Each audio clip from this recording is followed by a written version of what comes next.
I'll just go right into it. So when, just being here today talking about one of my favorite subjects, and when I was told that I would be delivering this talk, I had to pause and ask myself what I should say, because I did not want to be one of those boring individuals who would read long speeches, those speeches that you just wish they'll just skip and leave. I also thought of how best I could say the things that I really wanted to share. And one thing that came to mind was that I'll be speaking to a room full of teachers. And I was just thinking, what do teachers do? And basically, as I reflected on that question, I came to a point where I realized teachers show, they find ways to simplify concepts through stories. And for me, what that made me decide to do is that I'm going to basically spend my time here today telling stories. And just before I continue, there's this saying that most of us, let me say my generation, I'm sure there are people in my generation that are also on the call. We grew up hearing that teachers' reward is in heaven. Maybe that is part of why we're having this conversation today on valuing teachers' voices in policy and decision making. I think we need to move from when we are thinking that teachers' rewards are in heaven to saying that teachers' reward starts from you on earth. I'm not sure how many people agree with me. This is going to be one of those engaging keynote. So if you agree with me, you can either give me an emoji or just drop it in the chat. I would like to see how many people agree with me. Thank you. I see one person. You agree we should no longer be thinking about teachers' reward in heaven. I see another person. Thank you. So to continue my speech, seven years ago, I chose to become a teacher. I know it may sound cliche, but I decided to teach because I wanted to change lives. And I want to assume that all teachers teach because they want to change lives. We all know that children are obviously the leaders of tomorrow, and in as much as their parents have the primary responsibility of molding them, the teachers also have a key role to play. When 7 years ago, I was bright-eyed, very eager to make change in a remote community somewhere in Ogun State. And back then, I was a Teach for Nigeria fellow. But I soon realized upon stepping into the classroom that the reality of teaching is much more than the passion that I had. And being in the classroom, we're constantly being introduced to policies and regulations from the local education authorities, which had been mandated by the state government. I know a number of us can relate with this situation. The unfortunate reality that these policies were not reflective of the situation in the classroom. So we're having situations where the government would ask us to do a certain things, and these things were very different from the reality of what we're seeing every day in the classroom. Personally, I was frustrated by this, and so were my fellow teachers, especially whenever the authorities introduced a new regulation that lacked a clear implementation structure. So we're just left in that place where you had to make things work. Despite wanting to make the education system better, it seemed like we were doomed to be hampered by ill-thought-out policies that had the opposite effect from what was intended. Experiencing this firsthand was what made me realize that I wanted to address the ills of education system from a policy perspective, given the impact that policies had on me as a teacher in the classroom. So basically, this was how I transitioned from being a teacher in the classroom to paying interest and taking action when it comes to policy. So again, remember, we are talking about how we value teachers' voices in policy and decision-making in education. So from that time, I began to think around ways and opportunities for me to make influence, because the reality is that it's actually a, will I say, difficult trajectory to just switch from the classroom straight into active policy making. So it's interesting to know that we have a system where education laws are being made without the final users, who are mostly the implementers of the policies, being in the room. They are oftentimes not consulted or considered an afterthought in the process of making any policy. If I do a quick survey around the room here, we're all teachers. How many of us have ever heard that a policy is being introduced and your opinion is sought in your school? A policy is being introduced and they need you to make a contribution to such policy. Is there anyone?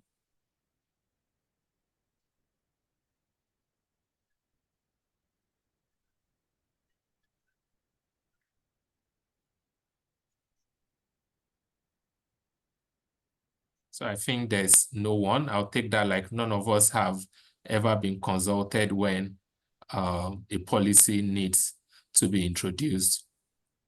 So I don't want to assume as well that everyone on the call understand what policy is. So in simple terms, if I just want to explain what policy is a set of guidelines or principles that guide decision-making and action. It outlines what should be done, why we should do that thing, and how it should be done. So if you want to look at quick examples, if you think about the UB Act, that's the Universal Basic Education Act in Nigeria, that is an example of a policy. If you look at the TED Fund Act that governs how universities are funded, that is an example of a policy. But beyond these types of policy, we also have other kinds of policy, which are regulations that guide the things that we do. If you look at the regulation around age in which a learner should be admitted in a school, just like the current conversation that has been going on in the Nigerian education system, that is also an example of a policy that can affect education. So when you begin to think around this different policies, you begin to ask yourself, who are those behind it? Because definitely there's no way that a teacher would be the one designing these policies. Most times I get told that the policy process, is always long. And when we look at the definition that we've given to policy, I always find myself questioning why teachers are almost never in the rooms. You almost never find teachers. I've been in several rooms where education policies are being developed and you don't find teachers.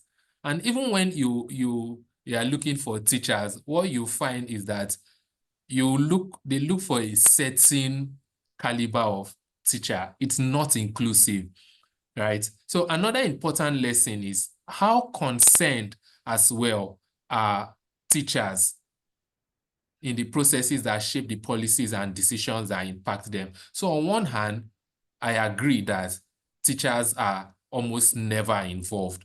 But on the other hand let's switch it a bit. As teachers in the room, how many of us are concerned with the processes that bring about the policies and decisions that affect us? Because you find most of the average teachers, when I speak with them on, you need to be involved in the policy process, they'll tell you, no, my work is just to teach, to impact the kids in my classroom. And I begin to wonder, do you understand that your ability to impact the kids in your classroom can be affected by the kind of policy that is in place? If today there's a policy that mandates that all teachers should resume work at 5 a.m. and close by 12 midnight, you are impacted, you are affected. And because you are not in the room, your voice will not be heard. Someone once made a statement, which I'm going to use here as well, that if you are not on the table as part of the decision maker, then you are part of the menu. I want teachers to begin to think about that if teachers are not on the table, then definitely teachers are on the menu, which is why you see when things are being cut, when funding is being cut within the education space, you see that the people who's first affected will be teachers, because next few years, teachers' salaries are being cut as well. So this again shows why we should, as teachers, begin to think about the processes that bring about the policies and decisions that impact us. And I know again would say policy is long, policy is boring, policy is sometimes a lot of talk. Personally, again, I acknowledge this. But for me, my challenge to you is that it is designed to be long and boring so that you will not be interested in it. And at the end of the day, you end up accepting what is thrown at you. If the people that bring about the decisions that impact us, if they have staying power, then teachers should as well begin to have what? Staying power and going through the policy process and ensuring that decisions that are arrived at truly are a reflection of what teachers want. Now, this leads me to what I want to focus next, which is around the discussion. Why do we need teachers' voices heard? Why do we need teachers involved in decision making processes? You know, it is fundamental. I think we all agree to that teachers are the bedrock of the education system. They teach the children who go on to affect the fate of our nation. You know, recently I came across a research report as I was preparing for this presentation. I've always heard of it actually, but I've never deliberately gone to look for it. But as I was preparing for this presentation, I went to look for that report, and it's a report from RAND Corporation. Now, RAND Corporation is one of the world's largest research institutions. And in the report, they highlighted that among school-related variables, teachers are the most significant. I know some of us will say this, but there's research, verifiable research to back this up. So when we are making advocacy on why we need to value teachers, it's primarily because amongst all the variables, school-related factors, teachers are what? The most significant. We all agree that the student is definitely the center of learning. However, next to them, when it comes to school-related variables, the infrastructure, the curriculum, the resources, and even leadership are not as powerful and influential as a teacher. Several evidence abound that shows that teachers' impact are 2 to 3 times that of all other facets of education. Now, when I reflected on the above, it reminded me of my own trajectory and why I ended up studying the course that I did in university. I remember I was in primary 4 and I had a class teacher named Mr. Aziz. Mr. Aziz was a graduate of accounting. And I remember he was so eloquent, he was very intelligent, and I liked him so much. I liked him so much that I decided that I wanted to be like Mr. Aziz when I grew up. I was in primary 4. A decade later, I graduated with a degree in accounting, just like Mr. Aziz did. And I'm very sure that there are many others like myself who were influenced by just one teacher. So we begin to see the influence that teachers have in the classroom. You know, teachers are influential in shaping educational guidelines and practices due to their daily interaction with students.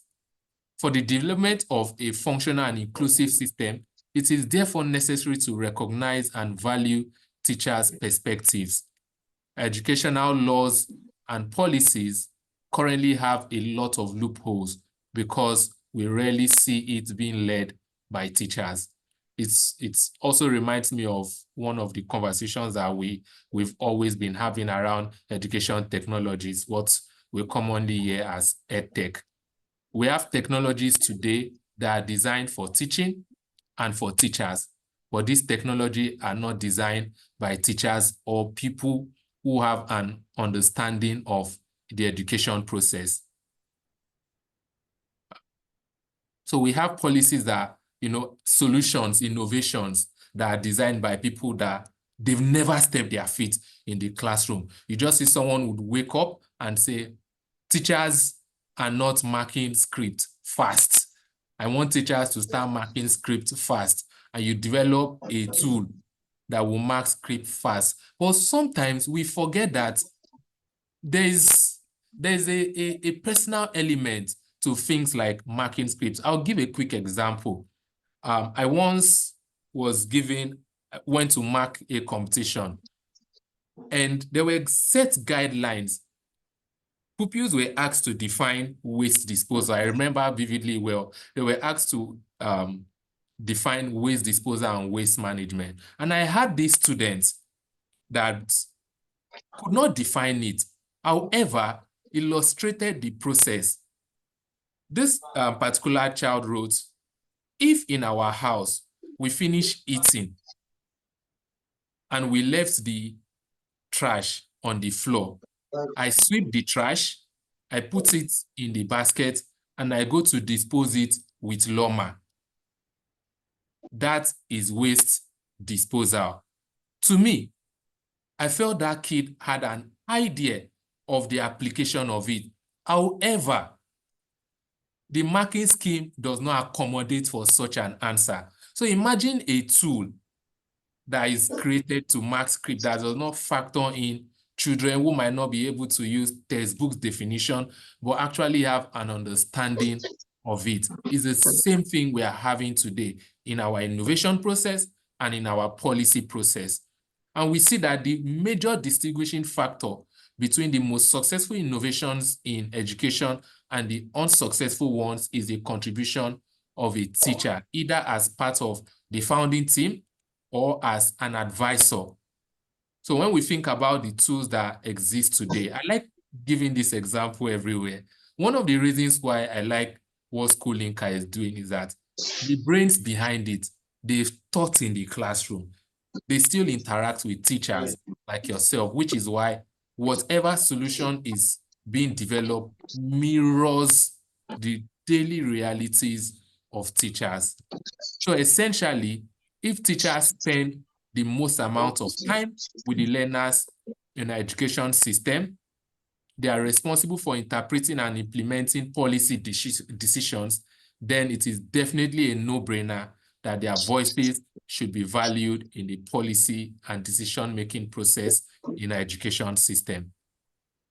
I know you'd ask me, with all this context and everything that has been said, what is the way forward? When I thought of a possible way forward, on one end, we need to definitely hold the government accountable. We need to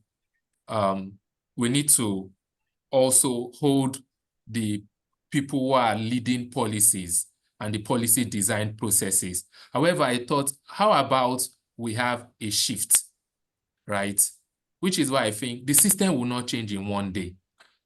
So the question now is, what do we need to do that will make the system change and better value teachers in policy making and decision-making processes?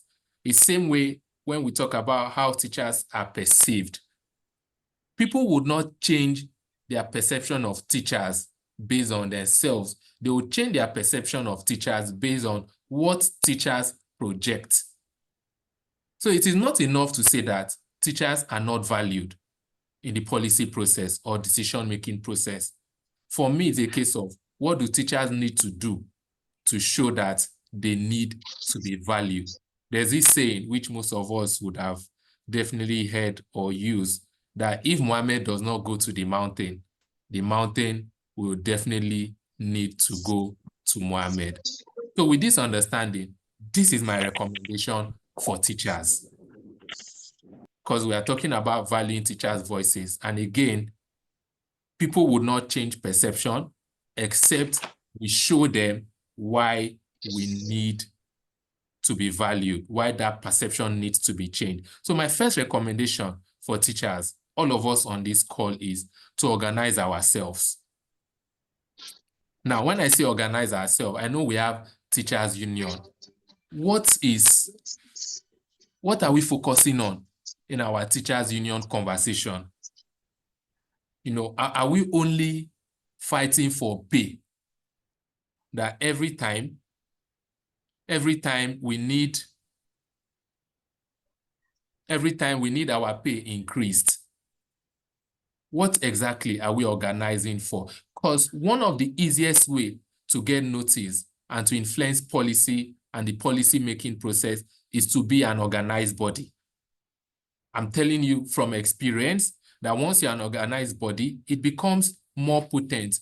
Your voice becomes louder. You are no longer the lone voice.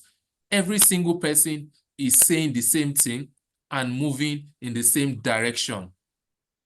However, in being an organized body, something we need to keep at the back of our mind is that we need to keep selfish interests aside when forming an organized body with the aim of influencing policy.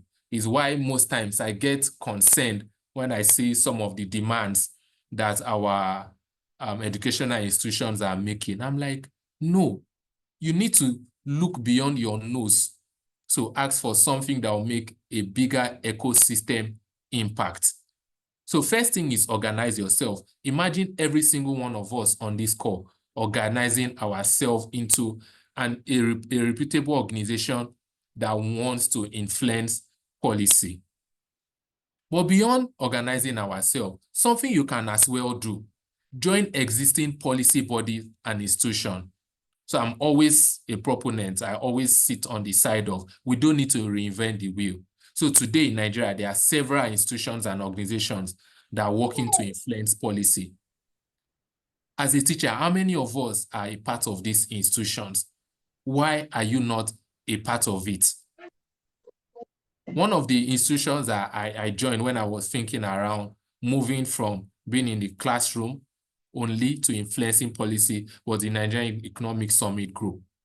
So I joined the Education Policy Commission and started sharing my thoughts, which leads me to my next recommendation. Beyond joining, we need to be active. We need to take up positions.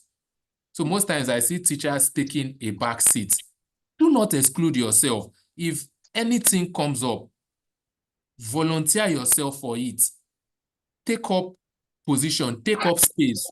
And you don't need to be a professional policy maker to start. Your experience as a teacher counts.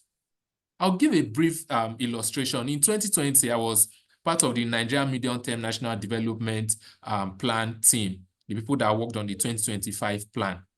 I served as technical assistant in the process in the Education and Human Capital thematic working group. Now, this was a national group that had policy makers, some with over 25 years of experience, university professors, scholars from different parts of Nigeria.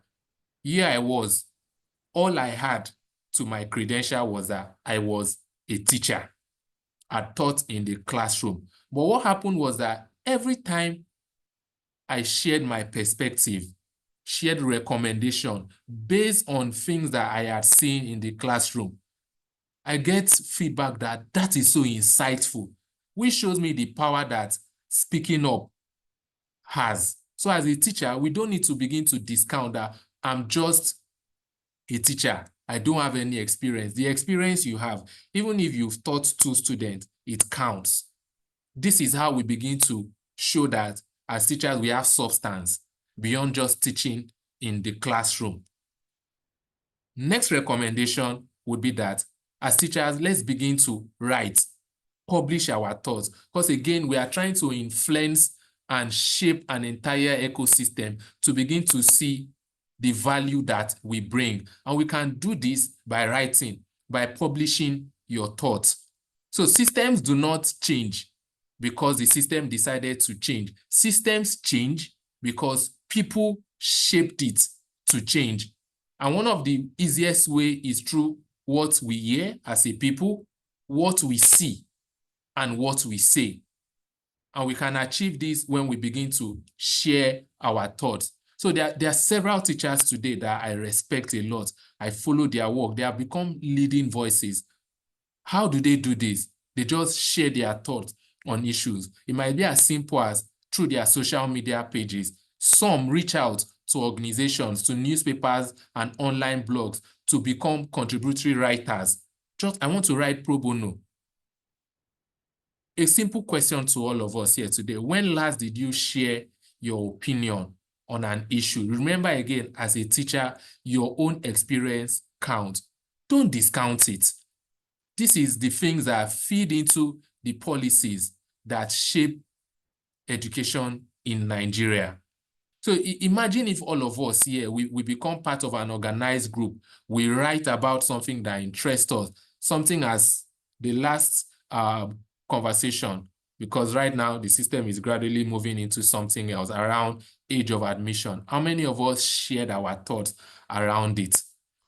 And also something that I've noticed that most teachers are not aware of is that you can write a policy brief or a recommendation and send it to the Ministry of Education for consideration. They will not, yes, truly, you might say they will not consider it in one day. Again, remember I shared the policy process, decision-making process is designed to be long and difficult so that you yourself, you become faint-hearted and run away.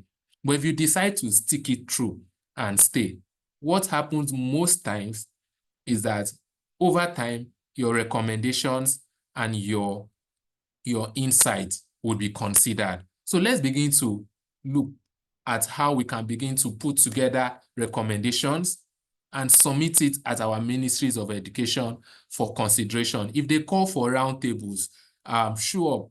I think 2 months ago, I attended one organized by UBEC. Anywhere you see or you hear one that they are organizing a workshop by these government agencies or policy-making institutions, show up. Beyond showing up, share your thoughts. Because if teachers don't share their thoughts, people that have no business designing policies for education will keep being the ones that are deciding our fate. So the thing is that as I was thinking around this, I had to acknowledge as well that we cannot always innovate our way out of what should be a simple solution. I'm not trying to ignore the fact that a lot of the things that we are saying lies on the lies at the doorstep of the government and policymakers. But on our own end as teachers, I want us to begin to see how do we shape the system to respond to us. As a people, we cannot keep ignoring that the fact that we have the fact around the way we have always done things is not working. There's a tweak that needs to be made. We need to start having relevant stakeholders, in this case, the teachers in the room, not as observers, not as attendees, but as major contributors and partners. There's a saying which I really love. It is not important to give someone access or opportunity to be a part of the table. And this is my charge to those of us on the call who have access already and we're in the policy-making rooms. I'm speaking to people like myself. It's not important to give teachers access. It's not important to make teachers be on the table. What is equally important is that we begin to give teachers the microphone to speak when they're on the table. Because what is most important is listening to teachers, acting on what teachers say, and understanding that without teachers, there is no way that we would have a truly inclusive and progressive education system. Thank you, everyone. I was told to end this speech by letting you know that this speech was not written by me. It was written by my wife. So thank you for listening. And I hope we begin to take action, joining institutions that shape policies, and beyond joining, take up space and share your thoughts as well. Thank you. Thank you, sir. Can we all say thank you in the comments? Thank you to your wife as well. This was amazing. Can we say thank you in the comments? You can react. You can say thank you. Okay. Thank you so much, sir. That was a very insightful session. Me too, I was taking notes. Like, this is so good. This is so nice. Okay. So it's time for questions. So a few people asked questions while you were talking. So I'm going to go through the chats and ask you. Okay. So somebody asked, how do we join? Okay, first of all, somebody asked, you referred to a document you saw, a report you saw. Somebody's asking for the link to that report. Yes, I'm trying to pull it up. Okay. Give me a moment. Okay, no problem. There's an entire rand.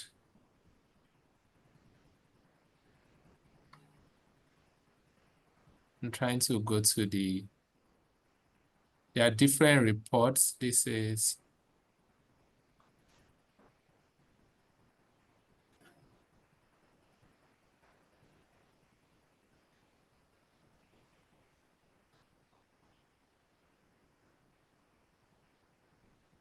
so I'm going to share this link. Okay. When you scroll through the page to related content, you see several reports, all speaking to the impact and the influence that teachers have. Most times, it's especially in the policy process. One of the things that I've come to find out is that if you speak from emotions only, people will just think that maybe it's hunger. If you are a man, they will tell you it's hunger. If you're a lady, right, they would blame it on maybe hormonal changes and all. But when you come with evidence and say, this is how I feel, but beyond how I feel, this is what exists, people will take you serious. And in Nigeria today, one of the data points that especially if you're engaging with government will actually not respect your data. I've been in rooms where we were talking around data around out of school. What government respected was 10.5 million as at then, even if we knew that it was more. Because as at that point, the verifiable data, there are institutions that their data are respected, NBS, UNICEF, no matter the data that other institutions have, you'll not be respected. So you need to always arm yourself with, teachers are very important, but don't take my word for it. This is RAND. Do you know who RAND is? That is how you easily influence policy. Okay. Thank you, sir. The next question was, please, if you have any more questions, you can type in the chats. I'm taking the questions that were asked during the session. Okay, somebody else asked, Rahina asked, how do we join policy making agencies? In terms of joining, for me, I always advise, so there are several pathways. You could decide to join the ones that engage in research only, research institutions around education. You can join those ones. I think an example would be the CDD. I think they do some work around education research. You could join the ones that just focus on research, because the work that they produce, for example, RAND, that report, is what fits into the process. Or you could join the ones that do beyond research. They also do advocacy. Like for me, I'm part of the Nigeria Economic Summit Group, the Education Policy Commission. So when I look at what the institution is doing and what it is I want to achieve, so you can join. So for the NESG, which I'm a part of, there is a volunteer management system which you can go sign up to be a volunteer to join the group. So if you just go to nesgroup.org, I think that is a website, you'd see, click on policy commissions and click education. Because the problem also is that when people go to register, they click other groups. So you sign up with these institutions, just tell them, I want to volunteer. Don't pay me. I want to volunteer. And again, I always tell people, don't just, the problem with volunteering, right, is if you go as a volunteer, remember that you are not primarily a staff. So they will most times not, for lack of a better word, stress you. So except, like I'd shared during my speech, you take up space to say, I want to be active. I want to own a role. That is when you then be given tasks that would put you in the spotlight and allow you contribute. That is on one hand. There are other institutions. There is ERIT that I know of. You could join as well. And just to share one of the things that I'm going to speak for on the NESG side, because that is the part that I have a bit of experience. Being on the NESG, remember, I joined as a teacher. I never had any experience, but I was always sharing my experience as a teacher in the classroom. And what that did, I've been able to speak in one of the Safe School focus groups that was had nationally, as I shared, being part of the group that worked on the 2025 medium-term plan, sharing my thoughts around major issue, speaking with the minister. Just, again, it gives you that access. So, and what I'm trying to say is, you don't need to be an expert. Till date, I still don't consider myself as an expert. I'm still learning every single day, but your experience counts. I think another body you can as well join on the research side, there is TEP Center. Remember, when you are reaching out to them, don't reach out to them like you want a job for them to pay you. Reach out to them that I want to volunteer. This is how much time I have. I can volunteer maybe 2 hours every week. I can do it virtually. Whatever you have, share with me. So you could just search for institutions. I'm not aware of how many exist, but the ones that I can vouch for, I know I can vouch for TEP Center. I can vouch for the NESG. TEP is primarily on the research side. When it comes to core advocacy, the NESG would be one of my recommendations. I think someone was asking around the web address. Let me try to get it.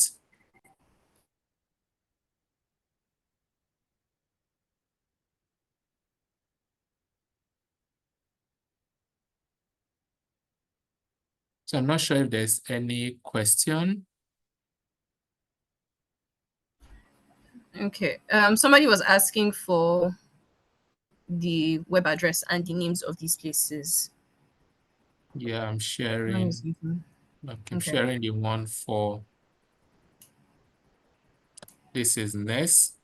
You could check out, you could send an email to TEP Center.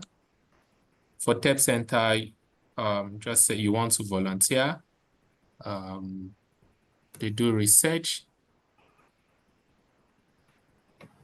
around education. I think those two will be a good place to start. Okay.